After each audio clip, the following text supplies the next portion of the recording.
What is good, everybody? Welcome back to another episode of Let's Talk Dynasty, brought to you by the League FFB. We're live, guys. We're live for the first time in a couple weeks here. The schedule's finally lined up, so we didn't do any pre-recorded content. Now, today, we are live. We're going to be doing a Week 4 recap, rookie reports, performances of the week, all that good stuff for you guys here on Let's Talk Dynasty today. And we have a new co-host today. First time ever. It is Dreadless MFGDs. Babatunde. Yep, back. We back. What up, man? I'm Dreadless. There you go. Can't Well, nobody man. take this off, man. I'm Dreadless. Crazy to see that, man. Let's just do this. Let's just talk about Week 4, man. You look good though, man. So, anyways, we got a new look channel too, a little bit. You see, use promo code League FFB for 100% deposit match down there below. That is going to be over on Underdog Fantasy. So if you guys want to play Underdog Fantasy, go ahead and use code League FFB like we said. If you're wondering if it's available in your states, this is the availability map for you guys. They have pick'ems, they have best ball tournaments, all that good stuff. So make sure you use that code when you go sign up. Get yourself a 100% deposit match up to $100 with a minimum deposit of $10. So go ahead and get yourself some free money, guys. It's what we could do for you today. And I see we got some people in the chat right now. Caleb says hair's fire though. So he said hair looking good, man. Yes, sir, Caleb. Yes, sir. So, all right, man. Well, let's get into this show. You know, they usually run about 90 minutes. We recap every game of the week. We talk about performances. We talk about all that stuff. And with all that being said, man, I say we hop right in. And let's start with Thursday night football. It was the Lions at the Packers. They win 34-20 in this matchup here. And, you know, just to give you some high scorers here, really, it was Jared Goff. He had 19 attempts or 19 completions for 210 yards, 1 touchdown. David Montgomery was the leader in this one here. He had 32 carries for 121 yards and 3 touchdowns. Josh Reynolds led them in receiving. Jordan Love on the other side of the football looked really bad early on, to be honest. Was 23 completions for 246 yards and a touchdown. Aaron Jones 5 carries for 18 yards. That's the leading rusher of the day for the Packers. 5 carries, 18 yards. And then Romeo Doubs, 9 receptions, 95 yards. So how do you feel about this game, War? I mean, what are your thoughts now? The Lions are now 3-1, man. I mean, the Lions are definitely the lesser of two evils. I always enjoy watching the Green Bay Packers take an L. It's like one of my favorite things to see. This game just looked like, honestly, it looked like the Lions were a man playing a man amongst boys as far as like from the standpoint of a team. They just completely outclassed Green Bay. I feel like Green Bay has been a little bit overhyped going into that game. They beat the hapless Chicago Bears. They won some Cardinals. Even though the Cardinals are playing a little bit tougher than I thought they would play. Yeah, they're a little different right now. Yeah. So I felt like going in that Detroit was definitely going to get the victory, but the victory felt very decisive. This score, I don't even think is really indicative of how close the game actually was. It felt like it was 40-20 instead of 31-20. Yeah, I mean, when you go back and you look at it, man, like they came out of the half, it was 27-3 at halftime. Detroit was just whooping their behinds, really. I'm watching my language now. We got sponsors. We got to watch our language now. Okay. But I was looking at it, and I'm not gonna lie, man. This is Let's Talk Dynasty. We're talking Dynasty Fantasy Football. Mm-hmm. I really wish Jahmyr Gibbs was more involved these days. I know I talked about earlier. I went on a whole rant about being patient with these rookies, let them develop. They're only a month into the season, but God dang, man, when I watch these guys play, it's like watching an old like tomato type truck and Lightning McQueen. And it's like, I just want to see Lightning McQueen race, but they keep giving me tomato and goddamn David Montgomery. Yeah, man, it's been super disappointing. Not just like for you, like the entire fantasy football landscape thinks that the usage for Jahmyr Gibbs has been cow pits levels of horrible. Yeah, man. Come on, what are you doing, Lions? Unleash this weapon unto the world. Do it. Well, I think what's even more frustrating is that Ben Johnson, their offensive coordinator, he said like before the season even started, we're going to use Jahmyr Gibbs in ways people don't even expect. Like we're going to use him more than anybody's ever seen. That it was hyping him up. If the role that you had for him was on the bench, you should have let me know. I wouldn't have drafted him. But here I am. I got Jahmyr Gibbs on my team, and he's scoring 9 points a game because he's getting 6 carries a game. It's completely ridiculous. I mean, but you know what? I said this to you before.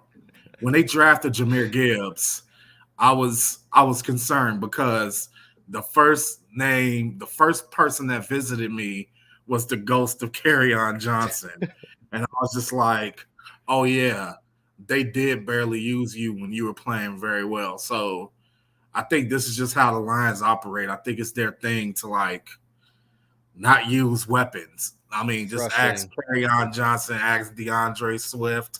Just ask those guys. Look what DeAndre Swift is doing in Philadelphia. I mean, so frustrating, man. Anyways, on the other side of the football, how do you feel about Romeo Doubs? I mean, people kind of wrote him off, but he's looking decent to start the season. I'm not gonna lie.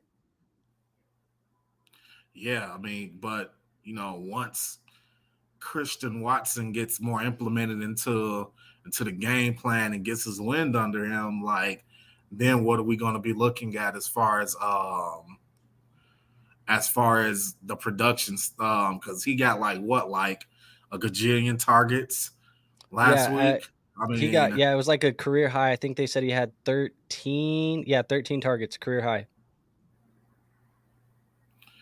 Lovely. And I mean, we'll see, dude. Like I'm in a wait and see approach with Romeo Doubs. I'm in a wait and see approach. Fair enough. Well, Well, let's go over to the next game. We're going over to Sunday morning, and we are going across the pond over to London. Falcons, they lost to the Jaguars. It was nobody home game, but Jaguars are basically the home team in this one. There were so many Jags fans in the stands. And look, man, 207 yards and a touchdown for Trevor Lawrence, 20 carries for 55 yards for Travis Etienne, and then leading receiver Christian Kirk, 8 receptions for 84 yards. On the other side of the football, Desmond Ridder, 191 yards, 1 touchdown, 2 interceptions. Bijan Robinson, 14 carries for 105 yards. And then Jonnu Smith, the leading receiver, 6 receptions for 95 yards. Takeaways from this war?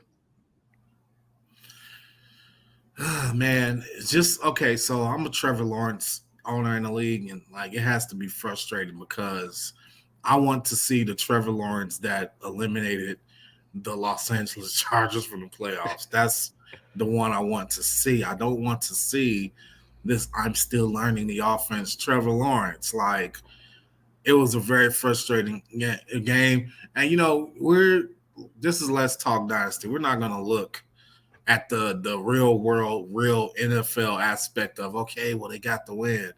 I don't care about that. I don't care about the Jaguars winning because I'm not a Jaguars fan. I care about the fantasy production. And Trevor Lawrence, while I'm sure he's happy with the win and Jaguar fans are happy with the win, I want him to win in spectacular fashion. I want 30 points plus from Trevor Lawrence. Desmond Ridder is a bum. He's a complete bum. I don't know what more to say about Desmond Ridder. Is he going to make it through the season as the quarterback for the Atlanta Falcons? I don't know. I don't know if that's going to happen. Bijan is going to produce regardless.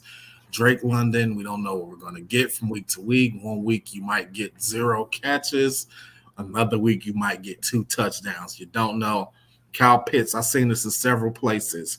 If you're in redraft at this point, you're probably just dropping Kyle Pitts because what's the point of? Not only is he not producing now he's being outproduced by a guy that was a fantasy prospect like 5 years ago in Jonnu Smith. Jonnu Smith literally retired from the NFL for like 5 years and came back to take food off of Kyle Pitts' plates.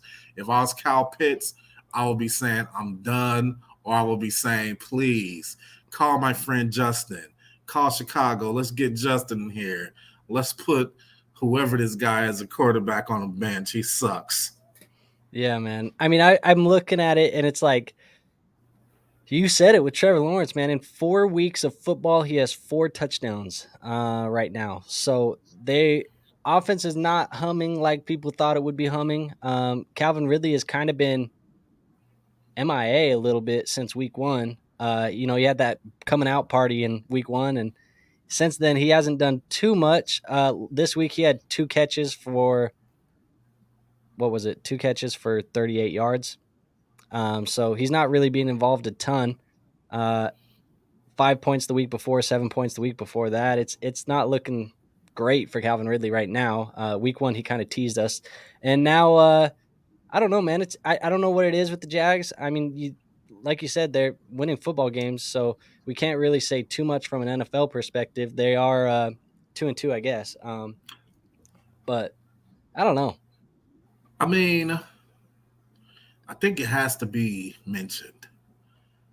Is this just the case of multiple guys just there has to be something with the slow starts because literally half of the NFL right now, half of the quarterbacks in the NFL are starting slow. Some of them, like we're talking about trying to figure out like how we're going to run the offense a la Justin Fields. Some of them is like coming off of an injury, Joe Burrow. But I think one thing that has to be mentioned is, are these guys, because Trevor Lawrence, I'm really confused by that. Even Patty Mahomes, like he's even not playing. I think the whole barely playing in the preseason thing is kind of a thing. Yeah, I honestly think that. I've said it to you in our group chat and things like that. Like, I firmly believe it's the lack of practice reps in the early season. It's the lack of preseason reps in game. Like, we can sit here and we can throw a football into a net all summer long, but when it comes time to, putting Derwin James out there and trying to put a ball over him, it's different. Like, it's just a lot different. You got guys, coming straight down the middle. They're in your face when you're trying to throw the football. It's just different, bro. Like, we can't mimic these reps, especially in practice when guys are out here, half speed and not really trying because they don't want to touch their quarterback and they don't want to. We gotta. I know it sucks, and I know people are saying like, well, we don't want to see preseason injuries. Yes, nobody wants to see preseason injuries, but now we're just seeing these guys get hurt week 1, week 2, week 3, and then they look bad because they didn't get any reps. So it's just tough. I think guys need to play a little bit more in the preseason. But I see we got Calvo in the chat. He says, "What's up, fellas? Would y'all trade Amon-Ra and Rashad White for Joe Mixon and Amari Cooper?" No. In redraft and dynasty, I would say I prefer the Amon-Ra and Rashad White side. Same here. Cool. Brett says, "I see the trade fairly even because the Bengals look terrible." Okay, fair enough. But I just think, man, we gotta have more reps, and that's what it is. It's what it's coming down to me, and I think we should hopefully see that. And I don't care if we. I know the NFL wants to do like a second bye week and add another additional week, and it's like, dude, let's make sure we're getting the best product possible first before we start extending it. Because right now, a lot of these guys that we were super hyped about and jerseys were being bought for all these guys, Burrows and Chases and all this, and nobody's looking good right now. No, nobody's looking good. But I do think that week 5 is probably going to be the week where you start to see guys finally start to emerge, like to playing like the way they're supposed to be playing. We'll see. TBD, man. TBD. Those reps, but after week 4, I mean, I kind of feel like there's no the reps thing isn't an excuse after week 4, because I mean now we're talking about the equivalent to you playing first quarter of the season is practically over, and we're at the point where it's basically like you played every preseason game for 4 quarters. We're talking about 16 quarters of football. So yeah, man, I agree. Except Joe Burrow, because that might be injury related, but yeah, I mean, I think just to get back to the game, Bijan looks as advertised, man. We keep talking about it every week. He just looks good. He just looks like he's meant to be there. He deserved the draft capital. He is the whole heart of this offense. Like, he looks good, man. But they need a quarterback. Desmond Ridder looks bad. I think more and more every week they're getting closer and closer to hopefully going to Taylor Heineke, and if not going to Taylor Heineke, maybe making a move and going and getting a guy. But I think right now in Dynasty Fantasy Football, I think it's a pretty good buy low window on Drake London and Kyle Pitts. Like, nobody really wants these guys because you can't play them in your lineup, and now they're hogging space and they have value, and it's a good buy low window for these guys because I think we're going to have a new quarterback here soon enough. And there's been rumors about Kyle Pitts potentially getting traded to Dallas and potentially getting traded to these other places. And if he goes to somewhere like that, I mean, you see the usage that Jake Ferguson is getting in Dallas right now. Imagine them getting Kyle Pitts. Man, that's scary. So, yeah, I think buy low on those guys right now. Yeah. But let's go to the next game. We had Dolphins at Bills, and this is pretty much a high-scoring performance all from Josh Allen. Josh Allen said, y'all were hyped about the Bills, but this is still my division, guys. And he scored 4 touchdowns in the air, 1 on the ground, 340-something yards, 0 turnovers, basically threw like an 89% completion percentage. It was a masterclass from Josh Allen. So great day for the Bills. Latavius Murray was the leading rusher for whatever reason on only 4 carries. Stephon Diggs had 3 touchdowns on 120 yards. Over on the other side of the football, the Dolphins, Tua still looked fine. They didn't score as many touchdowns as they have been in the past, but Devon Achane took over the backfield, I think, for the most part. 8 carries, 101 yards, 2 touchdowns. And then Tyreek. We had that really, really big week 1 from Tyreek Hill where he scored 33 points. And he's kind of doing this thing where it's like week 1, blow up. Week 2, quiet. Week 3, blow up. Week 4, quiet. So if we keep going with the trend, next week should be a really good week for Tyreek Hill. I mean, yeah, but I mean, at the same time, I don't. So I'm in the school of thought that what Tyreek Hill is doing doesn't necessarily always have an impact on Jalen Waddle. I feel like last week definitely was a Waddle trying to get his feet back under him. So I mean, are the feet webbed? I don't know. He's waddling. He's a duck, whatever. His feet trying to get his feet under him. I was really underwhelmed by Miami's offense outside of Devon Achan or whatever he wants to be called. I said A-Chain. It's Achan. Devon Achan. Devon Achan. The crazy thing is, I don't even feel like he necessarily took over the backfield.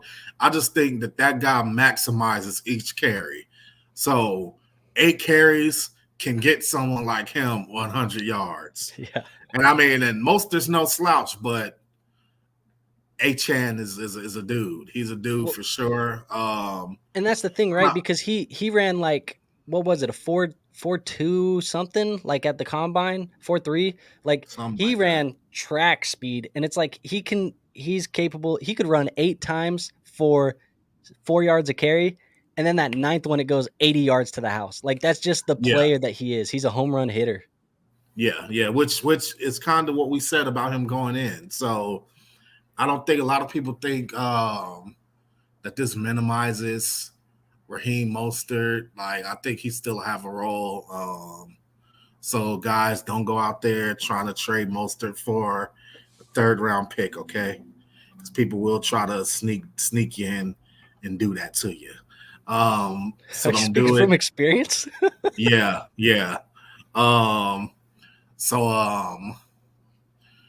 Yeah, the Dolphins offense, man.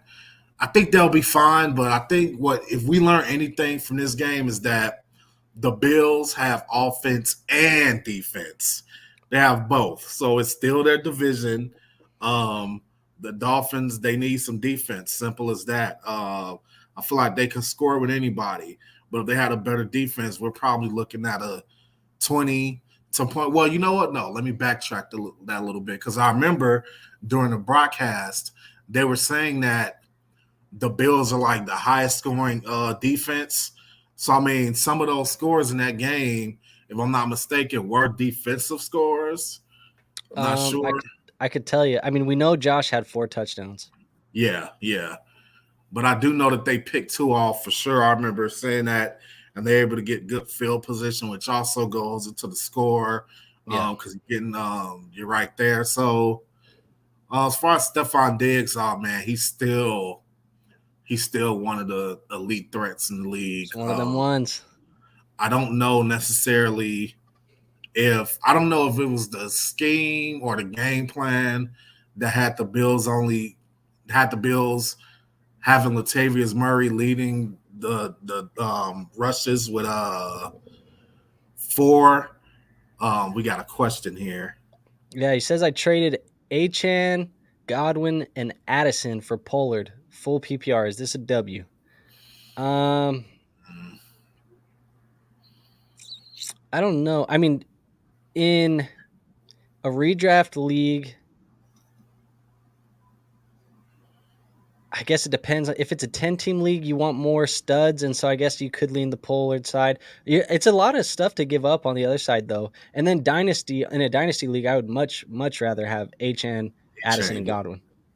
Yeah, absolutely. I agree with you 100% on that one. Just looking at the pieces involved, I definitely wouldn't give up that package for Pollard in Dynasty. And in redraft, depending on what other pieces you have on your team, I think it's good. If you were good everywhere else and you just need a running back, I think you can't go wrong with that because redraft, it's a race against time. So yeah, you don't he got says time redraft. to wait. Okay, yeah. So I mean, I kind of like that in redraft because really, what you're ultimately looking at is something like Achan for for Pollard because you're going to have duds from Addison because he's a rookie. He's going to have rookie games, and we still haven't seen the real Chris Godwin yet. So yeah, I think it is, and he says it too. He says all three of these guys were on my bench, so like he's yeah, trading bench depth to go get a starter. yeah, And so if you can do that in a redraft league, why not? And he says it's a 12-man league, by the way. So even better, I guess. So you go out, you're sending some of your bench depth. You're going to get a stud. That can work. Obviously, if you can do that, that can work. The only thing is you hope, that injury bug just stays away. Because if you get that injury bug and you start moving off some of that depth, it could be hard to find some more fill-ins on the waiver wire in a 12-man especially. yeah, absolutely. So we'll see. Nikki's in here. She says, I just scored Nico Collins for my Stroud stack in Dynasty. All I gave up was Najee. Love it. Go and get that Nico Stroud stack. And Najee looks horrible. So he looks horrible, man. But Najee. I love that stack. Poor Najee. Poor Najee Harris. I mean, we had so much faith in you. What happened? Yeah, I don't know, man. But I love it, Nikki. Good job on that trade. So anyways, man, we got our next game on the schedule is the Minnesota Vikings, my Minnesota Vikings. And thank God. Oh, let's not transition yet. We got to give the performance of the week. It's the performance of the week, man. QB1, 36.5 fantasy football points. He was the QB1 on the week. So Josh Allen, performance of the week. Now, over to my Minnesota Vikings. We win 21 to 13 to the Panthers. And honestly, still don't feel great about it. I mean, we got a W, but it still doesn't feel great, I'll tell you, because there should be no reason why we're hanging in a one-score game with the Panthers. But I don't know, man. It might be a sad reality for the Vikings this year. We'll see what happens, man. There's not a lot I can say about it. I mean, when I look at it, Kirk Cousins, 130 yards, 2 touchdowns, 2 interceptions. Not very good. Alexander Mattison, 95 yards. Justin Jefferson, 85 yards, 2 touchdowns. Then over on the other side of the ball, Bryce Young, 204 yards, 0 touchdowns. Chuba Hubbard, 41 yards on 14 carries. And then Adam Thielen, 7 receptions for 76 yards. So Adam Thielen revenge game. He's the leading receiver in that matchup. Loved seeing the social media videos. The Vikings social media team put out a bunch of videos of like Adam and JJ dapping it up and chopping it up with everybody. It was good to see that. As much as I have talked about Adam Thielen, I love Adam Thielen to the heart. It's just, for dynasty fantasy football purposes, man, it's not much left in that juice, but it is what it is. What are your thoughts on this game, War? I mean, you have to be feeling like, I don't know, man. I don't know if you should be feeling like finally, or if you should be upset that you guys won. I don't know what you're going on here. I mean, I feel more so like it's like, okay, we got the first one on the board, and like now we have to go play KC. And let's go hang with them Chiefs. Like, we got to go do it now. It's if you go out in Kansas City and get blown out, I mean, there's going to be the crowd noise is going to be loud, and it's not going to be good. I promise you that, Kirk. You know what? That press is no. I would not. And then Nikki says, "How long have you known Kirk wasn't the guy?"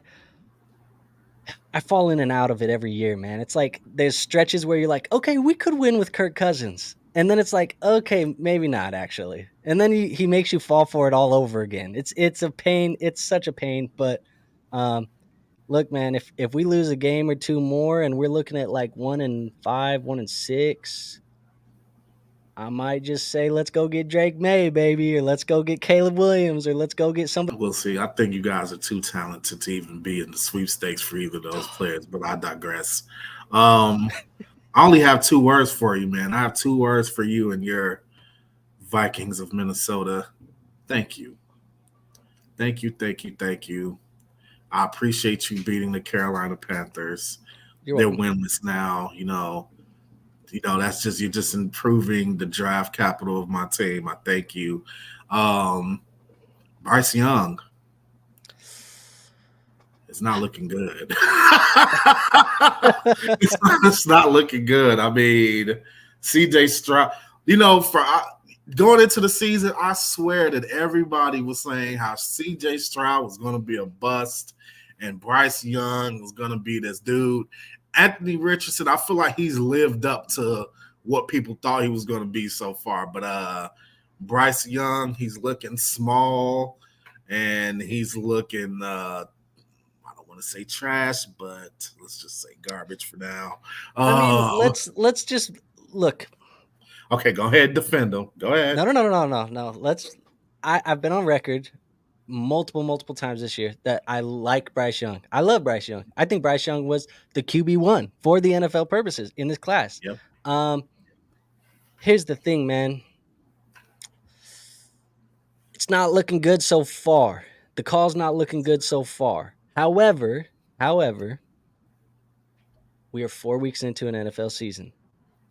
Let's pump the brakes a little bit. If people went and wrote off Pat Mahomes because he got benched for Alex Smith in his rookie season, didn't play any games because Alex Smith was there, that would look stupid. If you That's a shaky comparison there. It's a little bit shaky. Okay, let me give you another one. All right. If everybody was upset because Jalen Hurts looked bad his first couple games, then all of a sudden everybody would be like, oh, maybe he wasn't that bad. Let's give him time, guys. Let's give him time. And let's also be honest with the situation here.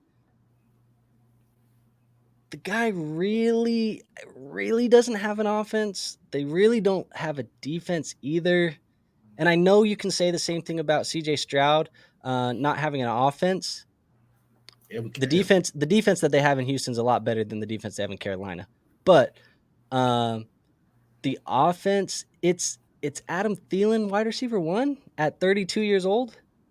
Hayden Hurst, Miles Sanders. I don't know, man. It's not that great of a offense.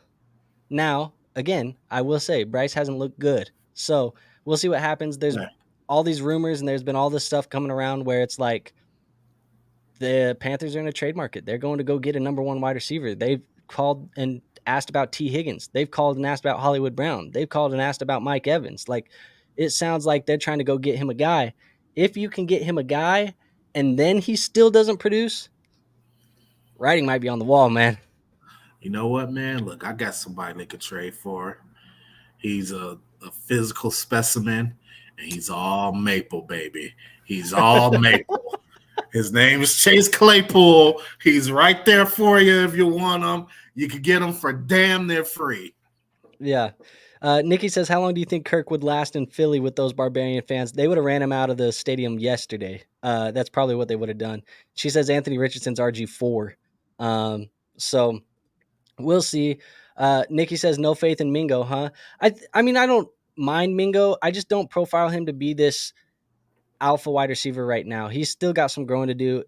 I think the reality of it for me is I think they really do need a number 1. I think if they could have Mingo play outside, play that Z, you can have, like, if they could go get T. Higgins, if it was T. Higgins at the X, Mingo at the Z, and then Thielen playing that slot, that would be a lot better for Bryce.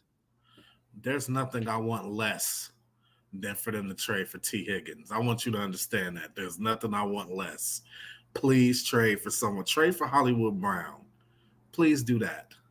That would be a preference. I think anybody will be better than DJ Shark right now. I mean, so hold on, man. Let's address the elephant in the room real quick.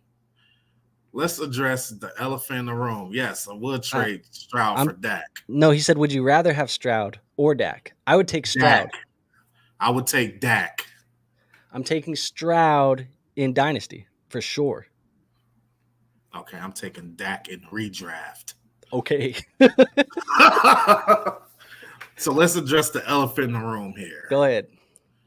We're doing all this conversation. Oh, yeah, Bryce, he needed a wide receiver 1. Well, guess what? They had one. And they traded. Okay, so let me get this straight.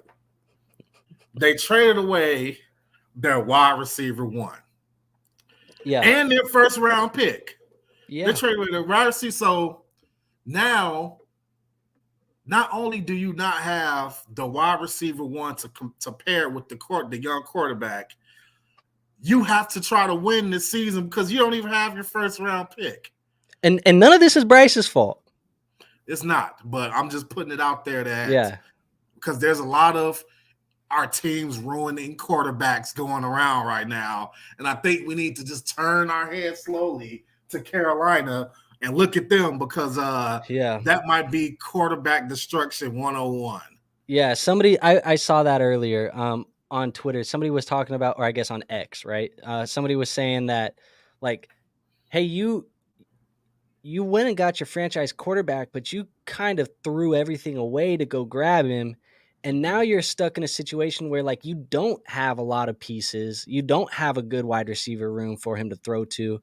He's lacking a defense. You don't have future first round picks. Like, there's a lot of stuff that aren't here now because you went to go get him. And now when he needs additional help, you're like, well, we don't know how to get him extra help. Like, and it's like, okay, dude, I don't know what you guys thought was going to happen. And I know, and this isn't me, poo-pooing on Bryce Young. I still believe in Bryce Young. But somebody said, just imagine the scenario. And I don't know who the GM is off the top of my head, but they said, imagine the scenario where it's, a year from now and Carolina traded DJ Moore, Caleb Williams, and Or something Marvin else Harrison and Jr. something else for Bryce Young, and now Bryce Young has no help at all. Yeah. And you have to sign free agents with whatever cap you have left because you don't have anything else. And that's why when my fellow people who follow and cover, or I'm not going to say I cover the Chicago Bears, but I definitely follow them, when they have commentary about the Chicago Bears and suggest, that the GM might get fired, I think it was masterclass GMing to neuter the Carolina Panthers, take their first pick, take the player that could have helped their first round, that could have helped Bryce Young develop. They basically set the table for Bryce Young to fail, and now they have their pick to reap the benefits of Bryce Young failing, if that makes sense. So yeah, and it doesn't help that he got hurt right away too, and missed some time. So he'll probably get hot towards the end of the season. Yeah, it'll be all fine. But let's see, we got a couple. I don't want to get too far off of schedule, but we do have a couple questions in here. The first one is, do I trade away DK for Amari Cooper, PPR?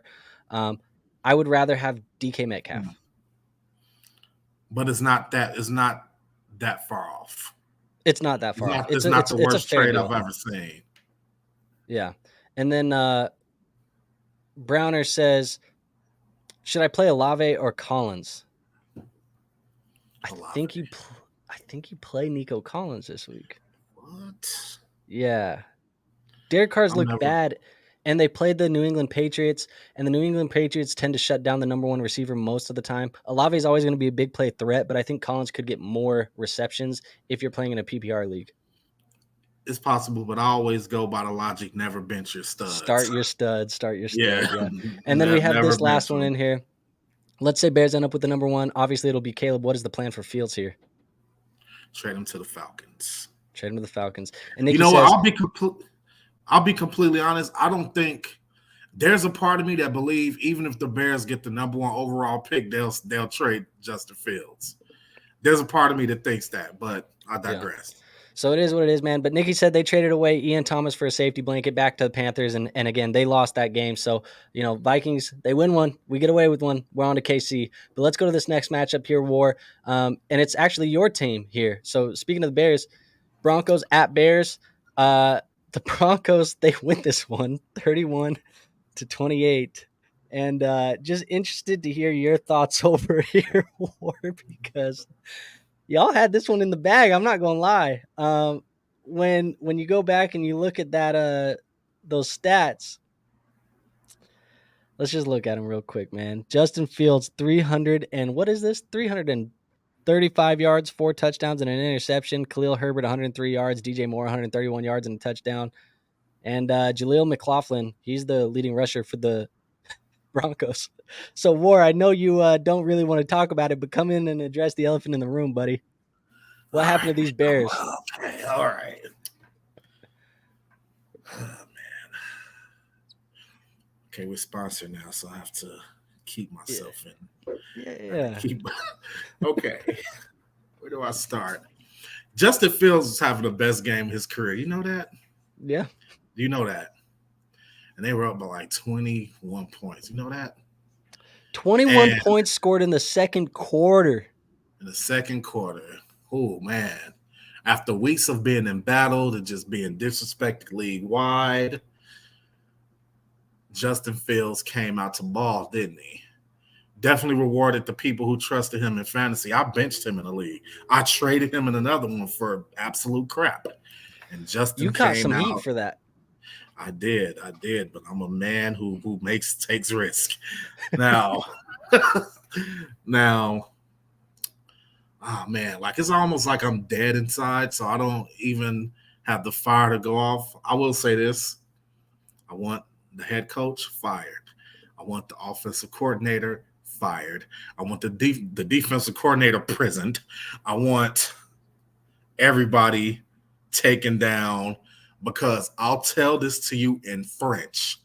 Les Bears are garbage. They're garbage, okay? They're complete garbage. You're lucky this is sponsored now because I told y'all last time that I will drag Luke Getsy. I will drag Luke Getsy, man. Roshan Johnson. I think Nikki had a question about Roshan Yeah, she said, Johnson. what does the career look like for him? I think his career looks good. I think by the end of the season, Roshan will take that job. I think someone said this in one of me and Andrew's leagues earlier. It could have even been you, Andrew. Khalil Herbert had a big game against the Broncos. So, I mean, it doesn't really mean anything. The Broncos and the Bears are the two worst defenses in the NFL. I implore every single person that sees this video, every person that's in the chat right now, if you have a Washington Commander at your disposal tomorrow, take this from a Bears fan. If you have a Washington Commander at your disposal on your bench, on your team, you put that commander in a lineup right now and you will watch that commander become a general. I'm telling you right now, that's exactly what will happen if you start a commander in your lineup this week. I'm starting Logan Thomas. I'm starting Terry McLaurin regardless. I'm starting Brian Robinson. I'm starting Curtis Samuel. I'm starting Jahan Dotson. I'm starting every single commander that can be started. I'm even starting Antonio Gibson. I'm starting them all because I'm telling you, let me tell you something. The Bears are going to get ran through tomorrow. The coach is getting fired Friday. They're going to get dominated tomorrow. I feel sorry for Justin Fields playing that defensive line on a short week after the glorious week he just had. You probably have to start him just because and hope and pray that he's running for his life good enough to get you some fantasy points, because I'm telling you right now, nothing will come through the air. The Bears are just toast. They're toast. They're probably going to I'm starting Diami Brown in one. I am legitimately starting Diami Brown in one of our leagues. I kid you not. I'm starting every commander at the disposal. The Bears are going to get destroyed tomorrow, ladies and gentlemen. I'm telling you right now. I don't know what to say. To talk about last week's game, Russell Wilson, you basically have to look at this game, look at both teams and be like, just wipe it from your memory because they're both the worst teams in the NFL. They're playing each other. Everybody's stats are inflated. The only hope that we have out of this entire game amongst both teams is that somehow something clicked in Justin Fields and the offensive coordinator, and they have some way to play him the way they're supposed to play him. Because just like with so many guys, like we talked about earlier in the video, so many guys are starting slow. There's no way that Justin Fields that we seen last year just disappeared over the offseason. He's there. It's just that they have to stop trying to turn him into Aaron Rodgers, which is what they've been trying to do. So, yeah. Well, you did have a performance of the week, and it was Cole Kmet. Okay. Yeah, he had 27.6 fantasy football points scored for the tight end one this week. So he did perform pretty well for you guys. He did, but by no means should you expect that to happen Thursday. You shouldn't expect it to happen. Start him. Fair He may enough. get you 8 points or something like that, but do not think that he's going to be scoring 2 touchdowns this week. Maybe after the mini bye that they get, but this is just a horrible matchup. It's a horrible time for the Commanders to come. For them to go to Washington, it's just it's going to be tough. Yeah, we do have this question here. It says, would you trade away Bijan and Pickens for Lamb and Gibbs? 8-team PPR. I'm 3-1. Running backs are Bijan, Saquon, Kyron, Pierce, White, Hall, Moss. I would say no. I would just keep Bijan. Yeah, no. And then we have one more question here. Amon-Ra and Rashad White for Amari Cooper and DeAndre Swift. I'm going Amon-Ra and Rashad White.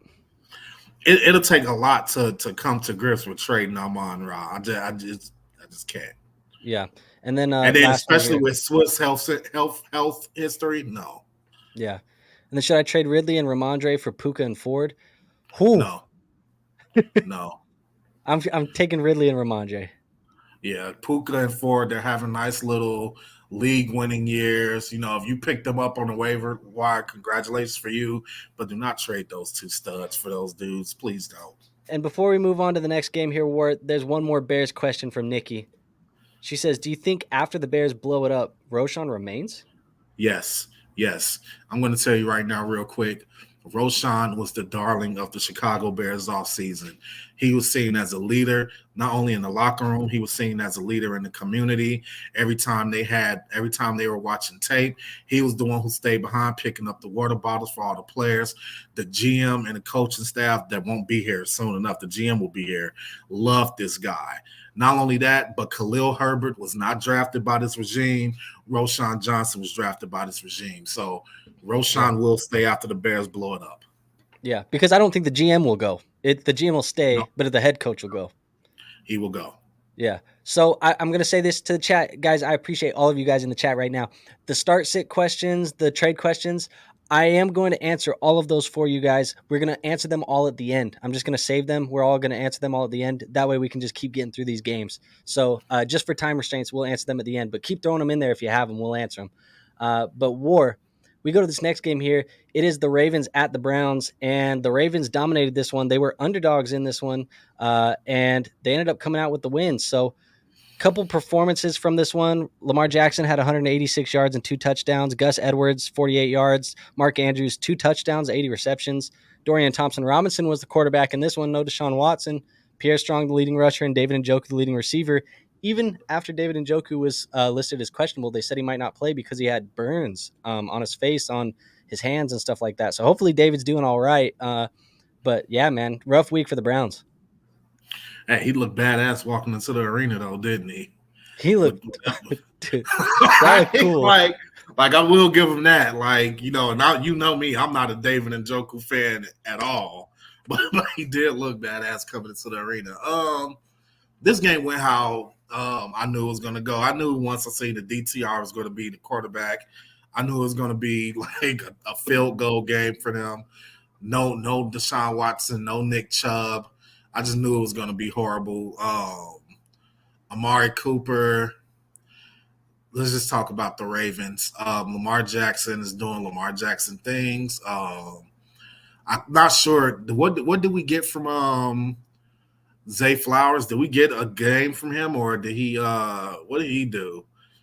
Because he seems to be up and down, like typical rookie things, up and down as well. Zay, let's see what he had. It looks like Zay Flowers went 3 catches for 56 yards. Okay, I mean that's solid. That's solid production. That's fine. So the main thing I want to talk about here, because this is Let's Talk Dynasty, I want to talk about, and if you guys want to run to the waiver wires, go right ahead. I want to talk about Keaton Mitchell coming off of IR. I think that's going to end up being a bigger deal than people are making it out to be. I think this guy averaged 6 yards per carry in the preseason. And there's a lot of people, honestly, I've tried to trade Keaton Mitchell to get some type of value during in some of the dynasty leagues, and everybody's blowing me off about it, but we'll see.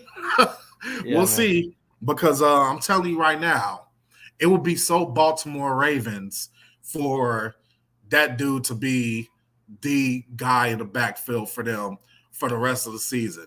I don't know about anybody else. Gus Edwards has not looked good to me. He looks like he lost a step. In my personal opinion, he doesn't look like he's not putting up typical. He's had the opportunity, but hasn't looked like Gus Edwards. Then you got Melvin Gordon. He's starting to siphon some of the touches for Gus Edwards. Just as so my whole point is that talent-wise and ability-wise and just being a home run threat, the door is wide open for somebody like Keaton Mitchell to come in there and put on a show and just become, a tandem with Gus Edwards. Gus Edwards is going to have a role the entire rest of the season. Yeah, see, yep. Just like Nicky was saying. So Keaton Mitchell, he will be on the waiver wire in most of your leagues. And sneaky. I definitely would have picked him up instead of Khalil Herbert. Yeah. I mean, when I look at it, man, and Nicky said, Zay had a nice 40-plus yard catch. Overall, I mean, I think Zay Flowers has looked fine. I mean, he's looked the part. He looks like he was worthy of that first-round pick that they used. But you're right, man. It's like they lose J.K. Dobbins, and that run game just looks horrible. I mean, it looks so inefficient. And it's kind of shocking because that run game has been so efficient in years past that now they just look really bad. And like you said, maybe it's Keaton Mitchell that can fix that. But I've also heard rumors of Baltimore potentially being one of the trade candidates for Jonathan Taylor if he still wants to get out of town. So that would be interesting. Yeah, it would be. And it'll work too, because I'm sorry to say, I don't think JK's done. I think he's done. I think he'll play again, but we're never talking about him in that role of being a guy that gets a ton of carries. Like, that's not going to happen. I don't think that's going to happen for Nick Chubb either. While we're on the subject of these two teams, Nick Chubb, I think Cleveland's going to be looking for a new lead back this season. Nick Chubb, I think he will be back to spell that running back, but I don't see him being the bell cow that he was before going forward. Yeah. Nikki says her waiver wire is tumbleweeds blowing all over the place. She says it's a ghost town right now. Somebody picked up Mitchell in their league 2 weeks ago, and that's kind of how ours is too. We play in a lot of dynasty leagues that are 40 men deep. So we have like 40-man rosters, and so Keaton Mitchell was like picked up right after the NFL draft and thrown on some taxi squads and just left there. Like it's deep. It's deep, man. But look, man, I think the Ravens, they look all right so far. They're 3-1 right now. Browns are 2-2. What is your opinion here, War, on – I'm going to ask you about the Jerome Ford and the Kareem Hunt thing, because Kareem Hunt had 5 carries, Ford had 9. What do you think this is going to look like in a few weeks? I mean, I feel like it's starting to do this. I'm off camera. It's starting to come closer to a complete timeshare, and I think that's what it's going to be. I don't think they signed Kareem Hunt just to get 5 carries a game. I think what they would like to see ideally, because I don't think Jerome Ford is a back that can handle, a ton of carries. I think they want to split that thing straight down the middle. So we'll see. I think the more the season goes on, the more carries Hunt's going to get. I just think this is a bad game script for a Cleveland Brown running back, because they were down so bad, and they had a quarterback that just couldn't get anything going downfield. So, we'll see going forward, but definitely not till Deshaun Watson gets back. Yeah, for sure. So over to the next game now. We have Steelers at Texans. The Texans win this one 30-6. CJ Stroud, 306 yards, 2 touchdowns. Dameon Pierce, 24 carries for 81 yards. Nico Collins, 168 yards and 2 touchdowns. Najee, leading receiver in this game, 1 catch for 32 yards. Leading rusher had 71 yards rushing. And then Kenny Pickett, 114 yards and 1 interception, and gets hurt in this game. But he'll be back this Sunday, according to him. He'll be back, is what he says. This game, for the Steelers side of it, this game was Nikki says, just to get it out of the way, this is her team. Oh, the Steelers. The Uh, Steelers. or the Texans, because I know she said she got the Stroud Collins stack. She did. Um, She did. I'm interested. Yeah, I don't know. Texans or Steelers. I mean, if it's Steelers, it's a little less of it's a a little good rough. topic of conversation than the Texans right now. The Texans, I'll be honest, I think I have been the most disgraceful person when it comes to the Texans. I did trade for Damon Pierce, though, so I'm not that disrespectful. I traded CJ Stroud, but I think the biggest mistake I made this offseason was probably trading Nico Collins for a third round pick. Now, probably shouldn't have did that. She Um, said she's typing in her dynasty team right now. She's an Eagles fan. oh, okay. All right. Probably shouldn't have traded Nico Collins for a third round pick. But again, I'm tanking. So what do you want from me? That said, the game was the game. The fantasy pieces were in full bloom on the Texans side. CJ Stroud continues to look like the offensive rookie of the year. Potentially. Yeah, I mean, like I'm trying Potentially. to think who I mean, who I is mean, he? the Okay, only other ones I Bijan. could think right now is Bijan and maybe a Rich. I think Stroud is over A Rich right now too. I think so As much too. But A is Rich Stroud over missed that game. Bijan? Yeah, because I think he is. the Texans are going to have a better record than the Falcons, and the quarterback is just always prioritized over the running back. Just that's just how it is. CJ Stroud is like breaking records kind of right now. Like Like he's he breaking. looking nice, bro. Yeah. Do I think it's okay? So let me preface what I'm going to say. I think CJ Stroud, in my mind, he's gotten to the point where I think he's going to be a really good NFL quarterback. But as far as like his season long production, I don't think it's going to be a see. I think he'll hit a rookie wall because I think teams will eventually start catching on to CJ Stroud. Yeah. Unless he is that dude. If he's that dude, it won't matter that they're catching them. Nothing will matter. Um, Nico Collins, I didn't think much of Nico Collins. I think Nico Collins is a direct result of the excellence of CJ Stroud. I think if we had Davis Mills in there, Nico Collins would be an afterthought. So as long as CJ Stroud keeps doing what he's doing, Nico Collins will be a baller. Like I wouldn't have traded Nico Collins if I thought he was like this, if he was this juggernaut. I traded Nico Collins thinking that CJ Stroud was going to be mid to trash, and I'm turning out looking like a fool for that. What Because right about now we're looking at CJ Stroud is a low end quarterback one. So Tank? Tank Dell. Want to see a little bit more from Tank. I feel like Tank just comes off as a boom or bust player to me. I think some weeks you'll be left disappointed. Some weeks, he'll put up big numbers. I also want to say this. I understand Damon Pierce had like a little bit of a rough start to the season. We had one of our league mates comment that he was butt the other day, and he's not butt. Damon Pierce can play, and I think the more this team starts to develop and have more cohesive unit, I think we'll see the Damon Pierce that we see last year. So I was impressed with the weapons for the Texans this past weekend.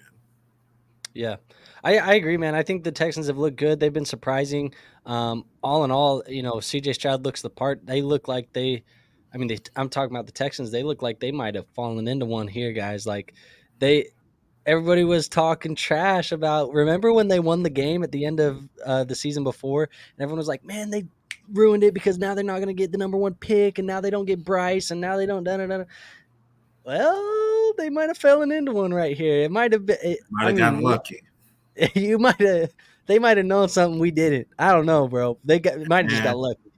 And I pray to God that this kid doesn't turn out to be like not the next Patrick Mahomes, but like the next stud NFL quarterback, because then that will become another what if Bears scenario talking for the point. Bears.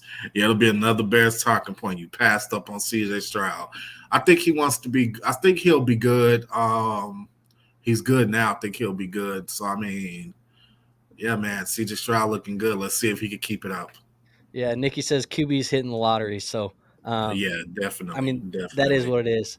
So let's go over to the next game. We had Rams at the Colts, and the Rams win this one in a close game. The Colts kind of made it interesting, though. They scored 15 unanswered fourth quarter points, went into overtime, and then the Rams ended up winning this one. So Matthew Stafford in this one, 300 yards, 1 touchdown, 1 interception. Kyron Williams, 100 yards, 2 touchdowns. Puka Nacua, 163 yards and 1 touchdown to walk off in overtime.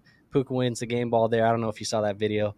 A. Rich, 200 yards, 2 touchdowns. Zach Moss, 18 carries, 70 yards. And Alec Ogletree, 48 yards. Or Andrew Ogletree. Who's Alec Ogletree? That's I was going to say that's a linebacker. It is, yeah. Andrew Ogletree, 48 yards, 1 touchdown. So that is the game for your Colts and Rams. How are you feeling about this whole just this whole thing, man? The Rams are 2-2. Puka Nacua has been balling. Spoiler alert, he's atop our rookie report again for the third week now in 4 weeks. Like Puka Nacua is balling, bro. And I want to know, we're kind of getting to the point where it's like this may not be a mirage. We are going to get our answer real soon Very about who soon. Puka Nacua is because the 21-day window for Cooper Cup has been opened. So if we get a productive Puka Nacua with Cooper Cup on the field, then I mean, if we get a Robert Woods Cooper Cup type duo out of those two, I think that's still a big boost for Puka Nacua. I say that to say I don't think we're going to get these like out of the world games for Puka Nacua once Cooper Cups comes back. But if we have like games where he scores 10 to 14 points a game, I think that's still a huge output for a guy that was undrafted in fantasy leagues for the most part. So there's that. Matthew Stafford. My thought process on Matthew Stafford is that as long as he's healthy and he has his weapons, Matthew Stafford will produce. I think him being trashed the way he was recently was a byproduct of him just being too injured. Just too injured. Kyron Williams, he's been balling. He's been balling. He's been balling. And I mean, I swear, man, you talked about the other day with the way his combine went and the fact that he was buried on the Rams bench last season. I could have never told you in a million years that he'd be getting used as the bell cow. He's not a part of a committee. He's the bell cow and he's keeping up with it. But I will go back to his combine report and I will say that I don't know how wise it would be to have him be the bell cow for an entire season. I don't know how wise that would be. If the Rams keep winning, they probably should get some insurance in there, get somebody else in there to do that backfield with him. They might as well win because I think we talked about this before too. I don't know if they have their picks yet, but I know that they notoriously said F those picks. Yeah. So I don't know if they have any. So we just have to see. But Rams were looking good. A. Rich is looking great. Zach Moss, I still don't buy Zach Moss. Well, JT's back now. Supposedly, Yeah. he's back at practice and Yeah. everything. You know, he's being activated. So we'll see how that turns out. Rumor is he still says I'm not playing for y'all, as what the rumor is. So we'll see what that turns out to be. But yeah, they said like I saw a report where they were like, yeah, Taylor's stance still hasn't changed from before they put him on the IR. So he still does not want to play in Indianapolis anymore. So they said his stance hasn't changed, and we'll see how that turns out. He can't really sit out games, right? Like it forfeits his eligibility if he starts sitting out games and he's healthy. So we'll see what happens there. But I was going to ask you this, War, because I saw this as a topic of conversation in certain dynasty circles earlier this week. And if you redraft the 2023 rookie class right now for fantasy football leagues, dynasty leagues, if you redraft that, you taking Puka Nacua in the first round? Hell yeah, You taking him definitely. top 5? Top five. Are we talking about fantasy used players, or are we talking about overall, like I'm just in actual NFL dynasty draft? dynasty rookie draft. No, dynasty rookie Oh, draft. dynasty rookie. Oh, You're yeah, redrafting right now. You have 105. Are you looking at Puka Nacua? yeah. Because I mean, technically, some people took QJ in the first round, and Puka Nacua is thoroughly outplaying QJ right now. Yeah. So And then another conversation piece that I heard, and I want to hear your thought. They said you have to pick one right now, rest of career. You have to make that decision right now. Puka Nacua or Jackson Smith and Jigba? Jackson Smith and Jigba, Not close? serious, not close, Okay. not Fair enough. close. I agree. I'm taking JSN still. Yeah, Even though Puka's shown us all this stuff. So I want to point out. I want to point this out, and I don't know if he was a rookie, but I'm pretty damn old. I'm old enough to know. I'm old enough to remember the Miles Austin season. So yeah. Puka Nacua coming out here and blowing up and all that. It's happened before. It's happened several times over the history of fantasy football, and some of these guys fizzle out after that. So Nikki says every time you say Puka, my kid in the other room says Puka Nacua. She hears me saying it over and over on Sundays. he does have a name that you could just Nacua. Nacua. But anyways, man, I agree, man. I think Puka's been great, but it's kind of at a situation where, and this is my advice for dynasty fantasy football managers, because I know Puka is kind of a very popular trade piece right now. A lot of people are either trying to trade him away or they're trying to trade for him because they believe in the hype or they want to sell high on the hype. And my advice right now, and this may be easy, it may be boring, but it's guys like Puka Nacua are outliers. It's not something that anybody projects. It's not anything that anybody predicts. And really, it's not very common. I mean, what he's doing right now is some of the most unseen stuff we've seen in NFL. He's breaking records. So I tend to say if you have found or drafted an outlier, you likely didn't pay anything. You probably picked him up off the waiver wire. You drafted him really late in a rookie draft.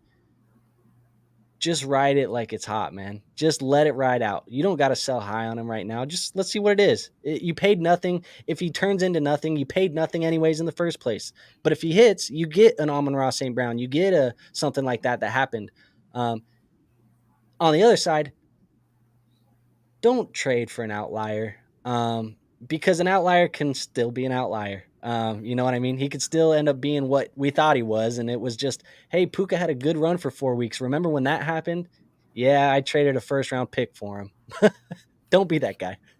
It's a very slippery slope because I'll tell you guys, once upon a time, Cooper Cup was nothing. Yeah. He was nothing. He was just a dude on the team, and next thing you know, we became one of the best wide receivers in the league. So Yeah. Nikki says Puka's a hold. Hold. So yeah. anyways, man, let's get to this next game here. And this game here on the docket is going to be Buccaneers at Saints, and Baker Mayfield keeps doing it, War. Baker is still winning 26-9, 3-1 Buccaneers leading the NFC South. What in the hell is going on with Baker right now, bro? Is he for real? I'm so happy for Baker, man. I don't want him on my fantasy team. I'm so happy for him. I hope he continues to ball out. I hope he continues to be the stud of human being he is. We all love Baker on Let's Talk Dynasty. The Buccaneers' weapons, lukewarm on them. Very lukewarm. I'm really lukewarm on Chris Godwin. He was the leading receiver in this game. He had 8 receptions for 114 yards, but he still has not found the end zone this year. Yeah, and also, I mean, we'll be remiss to mention that Mike Evans was injured. So I have to take that into consideration as well. It does seem like Mike Evans is Baker's boy, right? Yeah. It's like Johnny Manziel called Baker's like, "Hey man, take care of Mike Evans," and he was like, "All right." That's what it feels like. So I mean, yeah. On the other side, my guy. I mean, he's a bad. He might be a bad human being, but my guy, Alvin Kamara. I'm just so happy. You, Drew, you'll answer this. You ever had those guys you won a championship with in at some point in time, and you just always support them because they were on that team? Yeah. Alvin Kamara is one of those guys for me, and I just want to see him do good. He was disrespected so bad in recent seasons, like his usage. But I like the fact that he's getting peppered. I think Derek Carr is going to be very good for Alvin Kamara, even if Derek Carr has been really bad. Yeah, man. He had 14 targets in this game. He caught 13 footballs. Now, in a PPR league, this dude went 13 catches from your running back in a PPR league. You just got 13 points. The problem is he went 33 yards with those 13 catches. Man, so, come on, man.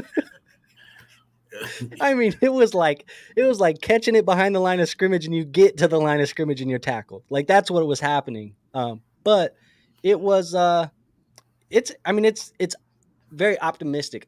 There's a lot of optimism with Alvin Kamara because as this offense kind of gets a little bit more in tune, you hope that those 33 yards turn into 66 yards, and all of a sudden you have a really big receiving day from Alvin Kamara. Someone who's seen him not get the usage he's deserved, seeing him get 13 targets, I just love it.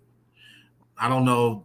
I mean, he's had games where Taysom Hill has gotten more usage to him. So yeah, I mean it is what it is. What do you how do you feel right now about these I almost said Steelers, Saints wide receivers? Michael Thomas 4 catches for 53 yards. Chris Olave, he went 1 catch for 4 yards.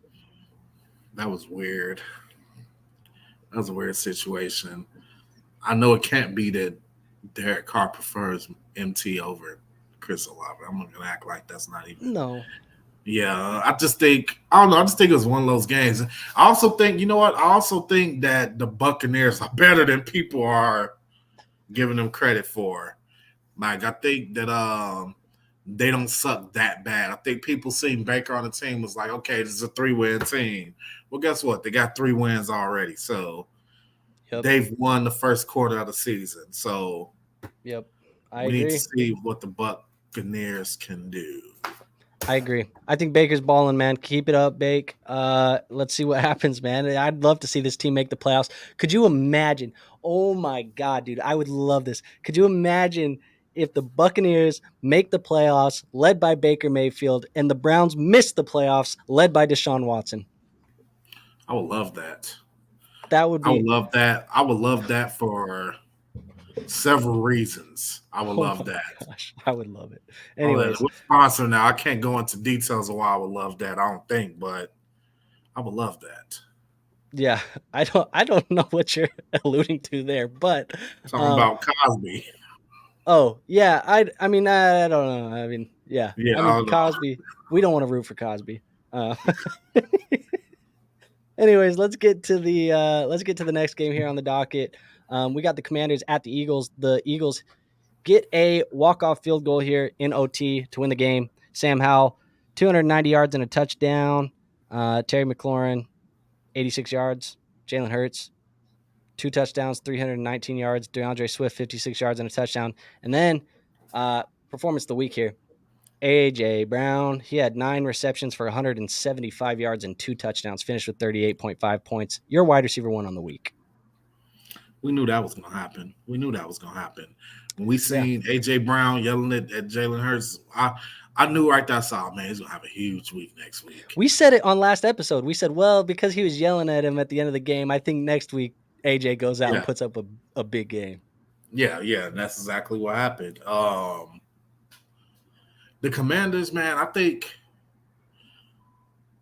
in that division, I'm going to tell you right now, I understand that, and this, I don't know, this might piss Nikki off. Look, I understand that the Cowboys and the Eagles run that division, but I'm telling you, the Commanders ain't going nowhere. They ain't going nowhere, man. Chicken finger Sam Howell. He's gonna be there. He'll be there. You know why he's chicken finger Sam Howell, right? Did he say he The orders chicken fingers at steak restaurants? steak restaurants. The man just orders chicken fingers wherever he goes. Chicken finger Sam Howell. He gets hit a hell of a lot though. I was watching that the other day. That guy gets hit a lot, man. Like he's like freaking Fun Rocky fact. Balboa out there. Fun fact. He is on pace to blow the David Carr sack record out of the water by like 30 sacks. He's on pace to blow it out by like 30 sacks. And the crazy thing is, he doesn't just get hit behind the line of scrimmage, like because he also runs. Like he got hit with a clothesline from hell at some point during that Eagles game. I can't remember who it was, but someone just like whacked him into the next week. Yeah. And Nikki said we got it wrong, man. She said it was 2 weeks ago. He was yelling at the sideline of the Vikings game. Then he had a big game against Tampa, and then he had a big game against the Commies. Okay. Well, but yeah, we knew that once he started saying, "Hey, give me the ball," like the ball was going to start coming his way.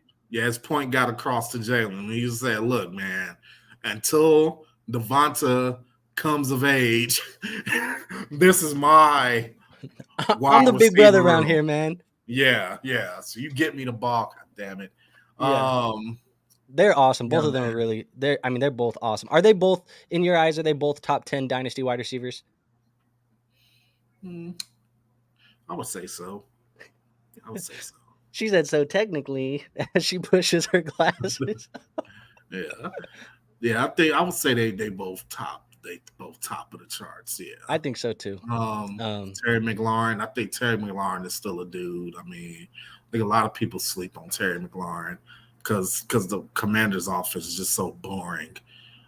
Sam Howell, that's your guy. He's been your guy for a while, man. Hey. I've said that Sam Howell. I said, his sophomore year at North Carolina. I said if he came out that year, he probably would have been at least my quarterback one in that class when it was Kenny Pickett and some of those other guys. I think it was Kenny Pickett, right? It was Kenny Pickett's class. No, was it Kenny Pickett? They were in the same class. But I had him very high. I was very high on Sam Howell. And I thought Howell was the best quarterback in the class.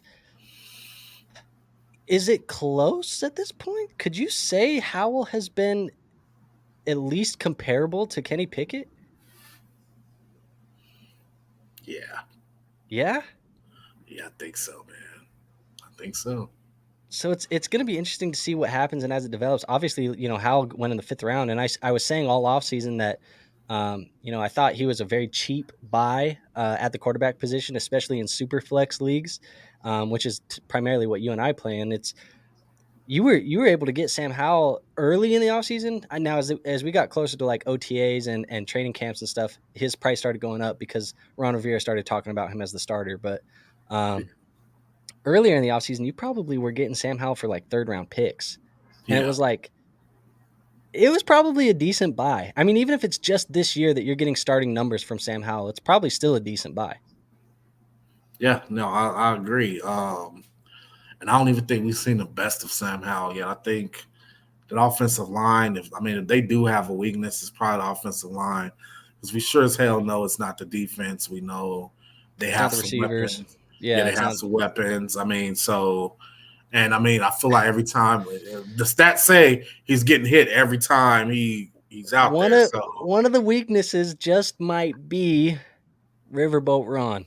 It just might be. He's a gambler. I think he has some of the highest. I think he has one of the highest chances of being fired as a head coach, according to some of the books out there. But not the highest. Not the highest, but it is what it is, man. Yeah, he's playing tomorrow. We'll see. Well, both of those guys are playing tomorrow.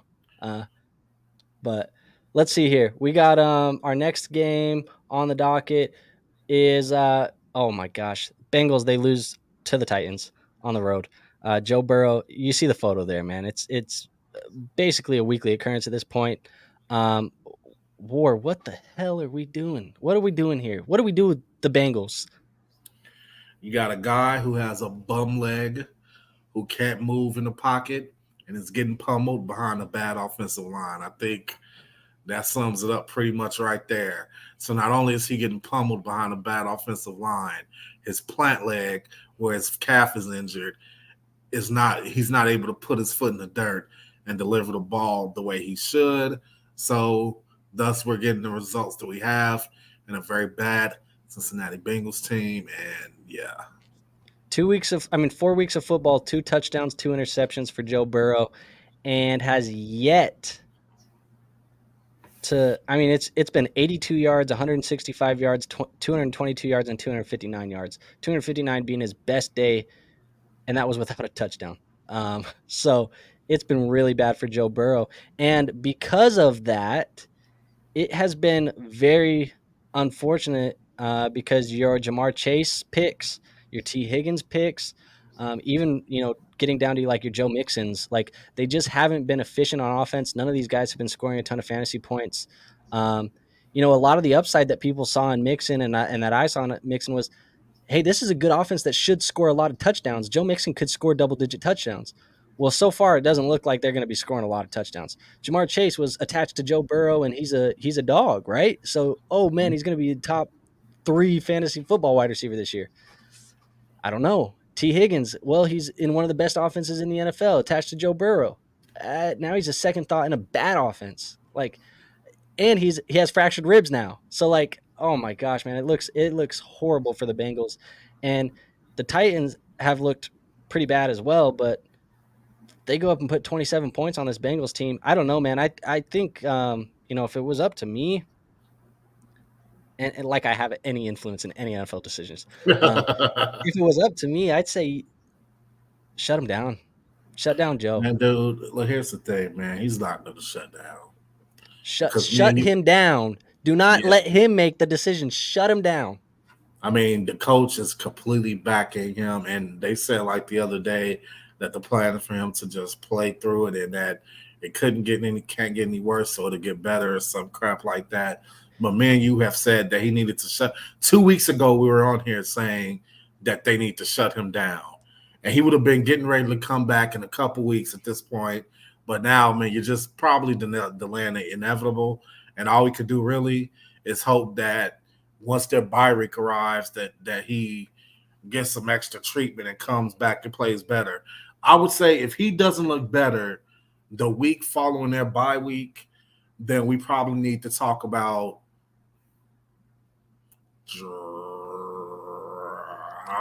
not in Dynasty. Well, no, but I'm saying, doesn't that sound so scary? It's like, why would I drop Joe Burrow? Yeah, because he's being but then again, no. Because he'll come back by the end of the season, but he needs to sit for 4 weeks, man. Like it's bad. And I think really the reality is too, like, what is the worst case scenario for the Bengals, right? Like, you're already at a situation now where you guys are 1-3. Is it 1-3? Is that what they're sitting at right now? Yeah, they're sitting at 1-3. You're in a division that's pretty competitive. You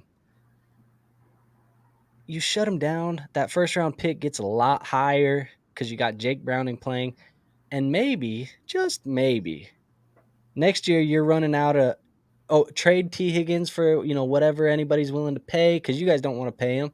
So trade T, shut down Joe, and then all of a sudden, funny, we just drafted Marvin Harrison because we were a bad football team, and we have Marvin Harrison and Jamar Chase. Dude, no. You are doubling down on the mistake that they already made when they should have drafted Penei Sewell.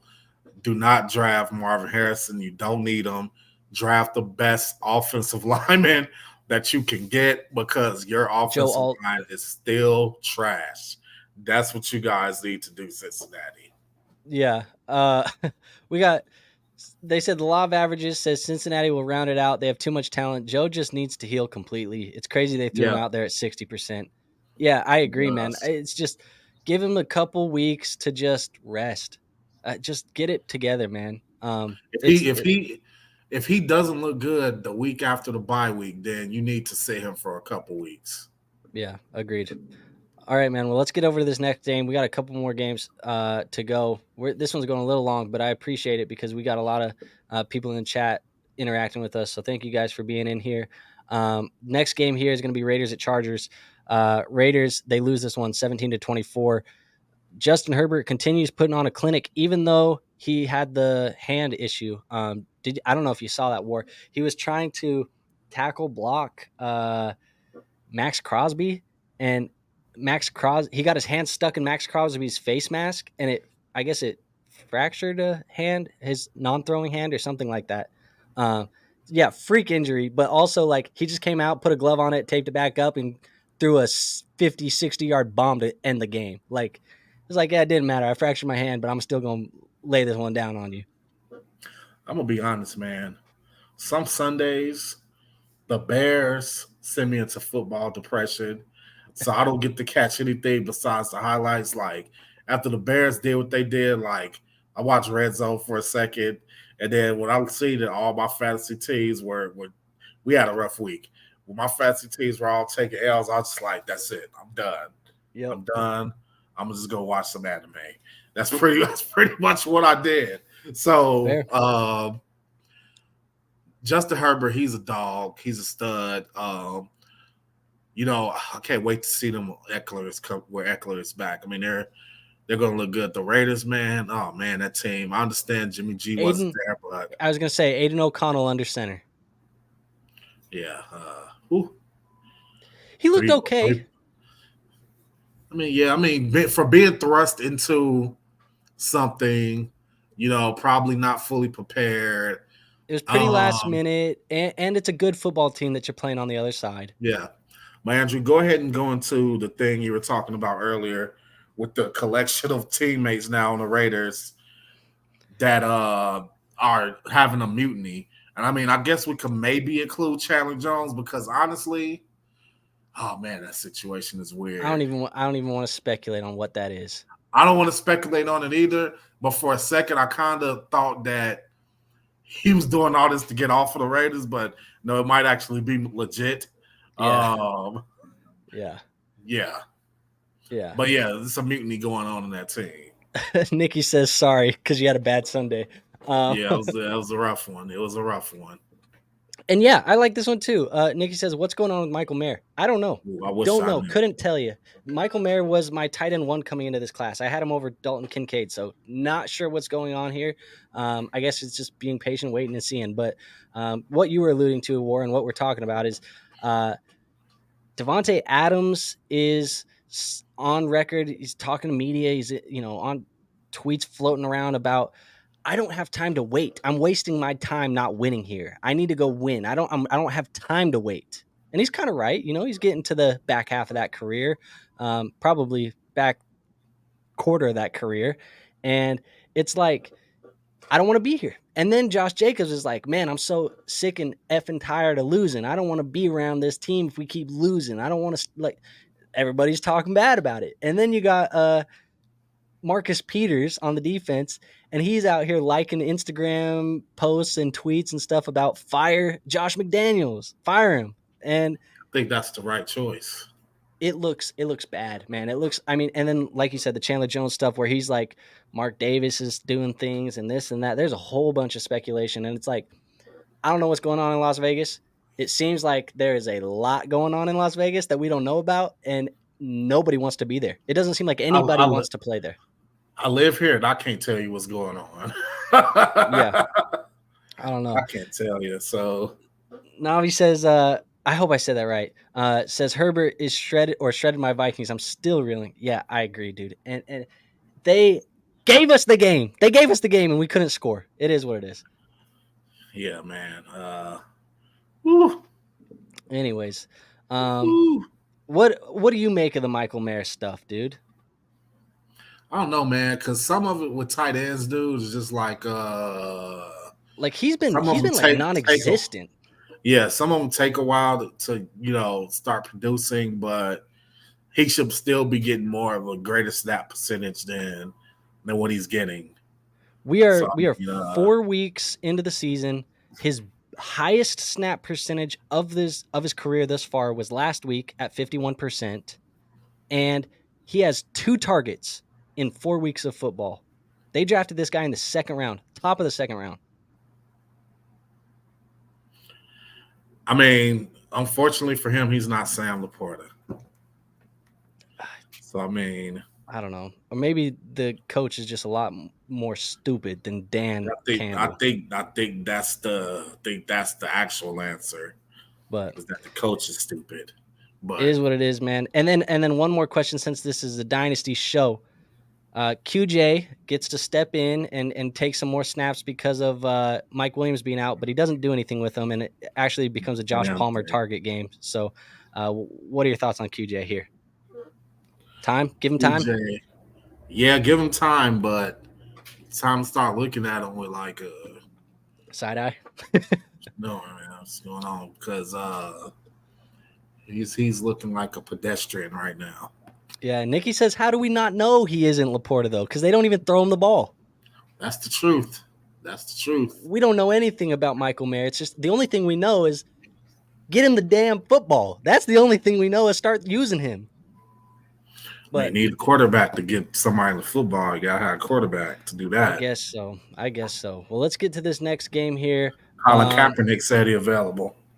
Yeah, it is. And I'm noticing we don't even have it in the docket. So hold on. Let me pull it in. Sometimes when I close this and come back, we lose a game or two. So we have this game. The game that I'm talking about now is, where is it? Patriots and Cowboys. There's not really much to talk about in this one, War, because this one was a blowout. And I'm processing. Sorry, guys, technical difficulties here. But here's your graphic. 3-38. Takeaways here, War. You got anything for me? I feel like, I don't know, Patriots, I think they're trash. Mac Jones got benched for Bailey Zappi in this one.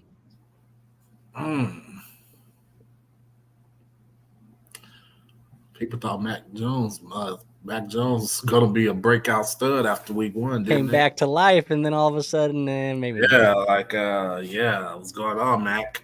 What did you say all week 1, though, War? Cheese. What did you say all week 1? You said week 1 is a liar. Week 1 is a liar. It told the truth about the Bears, but in general, week 1 is a liar. Yeah. So I don't think there's much to take away from this game. I mean, really, it's just it'll be interesting to see how this Mac Jones, Bailey Zappi thing happens throughout the rest of the year. Apparently, what's his name? Bill Belichick said, they asked him multiple times, well, did Mac get benched? And he said, well, I just didn't see a point for him being out there. Well, I think Bill has bigger problems because there's speculation going around that Bill could be benched him damn self. So yeah, and then they said, well, are we going to see Zappi next week? Well, I just didn't see a point in Mac Jones being out there. Well, did he get benched though? I just didn't see a point in him playing. What the hell are you talking about, Bill? Like, he just wants to one-line us the whole time. But apparently, it'll be interesting to see how that goes out. Ramondre Stevenson has looked pretty bad. Everybody's talking about. Go ahead. He's been too busy worrying about Taylor Swift. Yeah. Come on now, Bill. What you doing? Everybody has been talking about Dak Prescott. Well, does Dak suck? Is Dak droppable? Every game that the Cowboys have played, he's blown the other team out by like 40 points. Dak Prescott's virtually been handing the football off for a month now. Yeah, he hasn't needed to do Dak Prescott things. But I could tell you one thing damn right now, he ain't gonna be doing that. He better come to play Sunday because you ain't gonna be blowing that team out.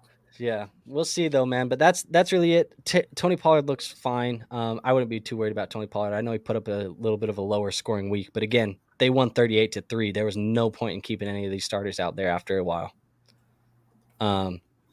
But let's get to these last few games, man, because we are up on time right now. Cardinals at Niners. Niners win this one 35-16, and we did have a performance of the week here in this one with Christian McCaffrey. He finishes the RB1, 48.7 points. That would be, just if you're keeping track at home, that would be 4 touchdowns, Christian McCaffrey? Yeah, 4 touchdowns. I mean, what's there to say, man? That's the best team in the NFL. It's no point of just going on and on about C-Mac. We know what C-Mac brings to the table. Debo was a decoy this week. He's a little banged up, so he's playing decoy for the 49ers. 150 yards for Ayuk. Yeah. Brock Purdy continues to be a steady hand for the 49ers. And then on the other side, it's like you forget who the hell they were even playing. Josh Dobbs. On the other side, Josh Dobbs, look. Okay. I don't want to say Josh Dobbs is legit, but I do think that this is his Geno Smith season. He's a solid he's playing himself into a decent backup role next year. Yeah. A backup role behind. He's playing himself probably into behind a rookie quarterback. Yeah, he's playing into I want to sit the rookie quarterback for a year territory. That's what he's doing, so that Tyrod Taylor performance. Yeah, Drake may be backing him up next season for a little while. Oh, I don't know. I don't know if it would be Drake, but maybe a Shadur Sanders or something. Yeah. I mean, yeah. Right. I don't even know if Shadur is. I was not gonna get into that. Yeah, man. Hollywood Brown looked good too, 96 yards. Everything else though, for the most part, it was as advertised. I mean, if you went into this game thinking the Cardinals were going to beat the Niners, probably should have had money on it, but it wouldn't have cashed anyway. So, not at all. CMC, man, was he the 101 the whole time? Looking like between him and JJ, right? It was between those two. Yeah, it was looking like it, man. Fair enough. Well, let's go to Sunday Night Football. Sunday Night Football, we had Taylor Swift in the stands in New York and some controversial stuff. 23 Chiefs, Jets 20. And everybody was saying there was missed calls and a whole bunch of other stuff. War, what are your thoughts on this? Did you watch this game? No, I was still down in the dumps. And yes, Nikki said Michael Wilson's starting to look like an actual thing. It is too. Yeah, he is. But so there was some holding calls and some other stuff, and that got missed. And then there was a holding call on Sauce Gardner that was called, and some other stuff. Basically, they said there's an agenda out right now where the Chiefs need to keep winning when Taylor's in the stands because it's good for the NFL. Lots of money. That's a nice little conspiracy theory. So here's my thoughts. War. Go ahead. Taylor, just stay home this week when you play Minnesota. Stay home and let's see what happens. If they lose, then Taylor's the good luck charm. Yeah. I mean, we can go with that. My biggest takeaway from that game is that Patrick Mahomes has not looked the same since Eric Bieniemy left. Yeah. Nikki says the Swifties are not tuning in to watch the Chiefs lose. No.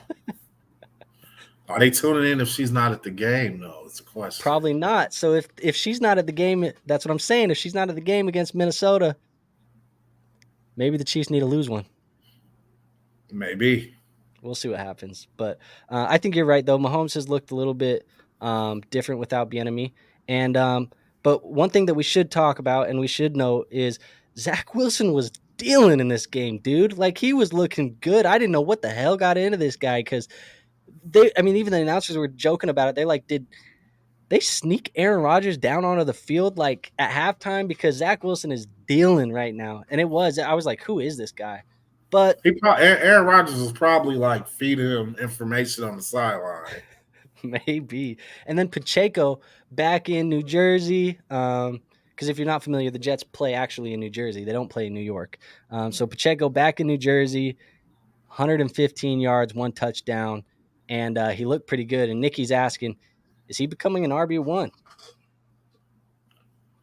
I think not yet. Wait and see. I don't know I want to see if he's doing that when Patrick Mahomes returns to being Patrick Mahomes. Yeah, we'll see. But anyways, any other takeaways from this one? Kelsey, pretty modest day, 6 for 60. Yeah, no, this wasn't an explosive game by any means.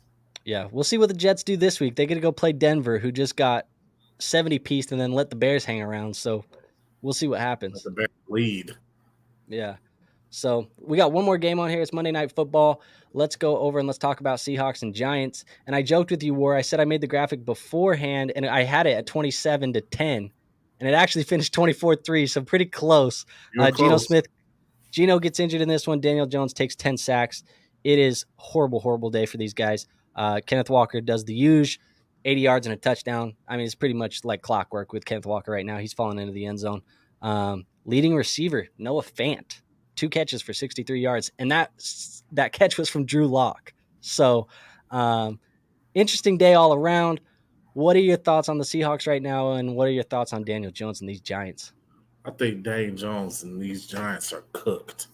He robbed him. I think Daniel Jones cooked. They're going to have to eat that contract next season and then get rid of him when the guaranteed money is out. I don't think Brian Dabble will be there when that happens. He's throwing tablets on the sideline trying to show Daniel Jones where he's messing up. Yeah, I think Saquon's gone after this year. I think we're looking at a scenario where the Giants might be playing for the number 1 pick in 2025. I think that is very realistic. On the other side, yep. I think on the other side, I think this is all about Geno getting hurt. I think if Geno is better, if Geno doesn't get hurt, we're getting better fantasy numbers all around. Would have liked to have seen Drew Lock do more because a lot of people still have that mindset that Drew Lock and Geno are just neck and neck, but Geno just happened to lose the battle. Or Lock win the battle. Yeah, Lock just happened to lose the battle. So, I mean, that's kind of where my mind is on this one. Fair enough. Yeah, I mean, I think Daniel Jones probably owes Ed Donatel, Vikings' old defensive coordinator. He probably owes him a little bit of that contract money because he got him paid when he sliced up the Vikings in the wild card last year. But there's a reason Ed Donatel got fired, guys. And I promise you it wasn't Daniel Jones. That was the reason why he got fired. That was just the icing on the cake. So anyways, it is what it is. Nikki says Manning to the Giants. Oh, could you imagine Archie going to the Giants? That'd be pretty cool. That'd be pretty cool. But let's get into it, War. I mean, we don't have anything else for Monday Night Football, but we have the Let's Talk Dynasty Week 4 Rookie Report. We do this at the end of every show for the most part.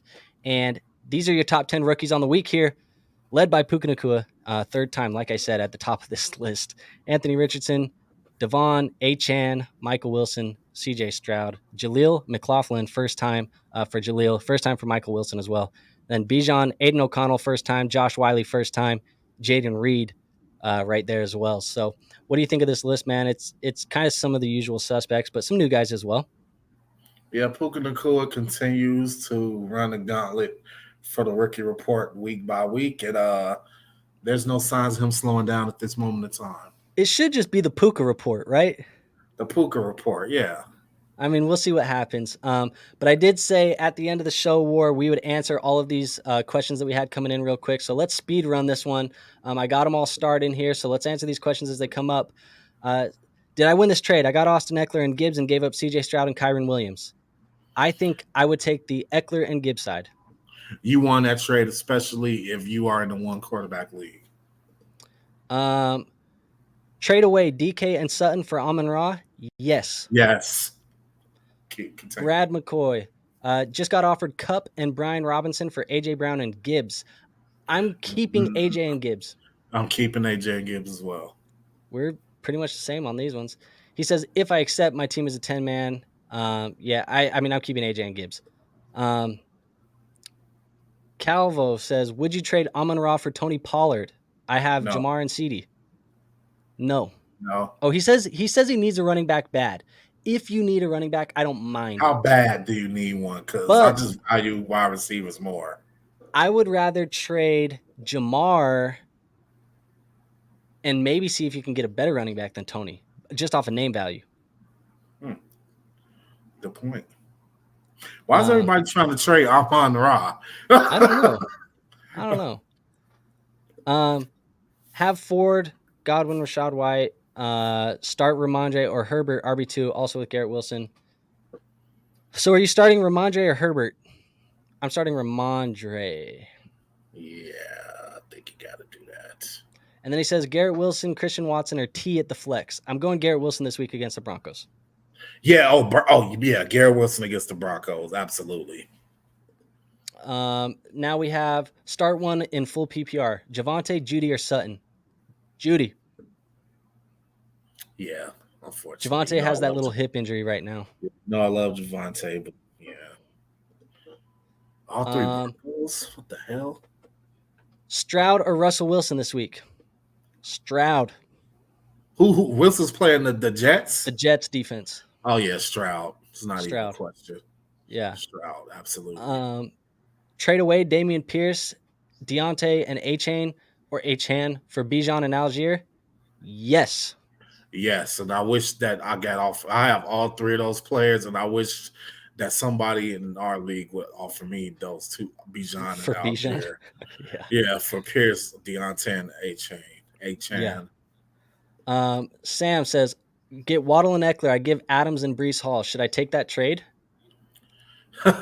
Wait, are all these people comprised of my fantasy team? Let's see. I get Waddle and Eckler, and I give Adams and Breece. I'm taking Waddle and Eckler. Yeah, you got to. Oh, here's one. Is Dak droppable? I have Stroud and Goff, and I need to clear my bench. No, I don't think he's droppable either. Trade him if you don't need him. Trade him. Yeah. Would you trade Kupp and Hunter Henry for Hawk and Waddle? I have Puka. Yes. Keenan, Nico, and Thielen. Yes. Yes. Should I trade away? Oh wait, we already had that one. Sorry. Yeah, I did that one. Would you trade Dotson for Pierce? I lost Chubb. I got okay wide receiver depth and a little at nothing at running back. I would. I would too. Big Trev says full PPR. Michael Wilson, Boyd, Higgins, Mondre, Khalil Herbert, Warren. Need one running back, one wide receiver, and one flex. So basically pick three guys out of that list. For me, Boyd, Ramondre, and Michael Wilson this week. Yeah. If Higgins plays though, go Higgins over Boyd. Yeah. I'm 1-3. I'm in a 10-man PPR league. I got the offer of Montgomery and Lockett for Judy and Ramondre Stevenson. Should I accept? I like the Montgomery and Lockett side. Me too. Two more here, War. I'm 4-0 in a 12-team league. Would you trade Puka and Stroud for Goff and Amon-Ra St. Brown? I have Lamar, Keenan, Monty. Yes. Yeah. I want Amon-Ra. Yeah. And then last one here. Trade Jonathan Taylor for Aaron Jones and Kittle? That's tough. Because I don't know what's going to happen with him. You could. Screw it, man. I'm keeping JT. And I think I'll go Aaron Jones and Kittle. We finally disagreed on the last one. The last one. I can't come to the grips with the idea of JT becoming JT, and all I got for it was Aaron Jones and Kittle. Fair enough. Well, that is the show for you guys today. Thank you guys for tuning in and recapping week 4 with us, rookie reports, all that stuff. Ward, do you have anything before we get on out of here? No, sir. Stay up, stay healthy, stay frosty. All right, guys. If you are still in here, go ahead and hit that like button before you leave. It's the best free way to show our channel some support, help us grow, and do all that stuff. And we'll see you guys on the next one, man. We don't have anything else. So until then, peace out.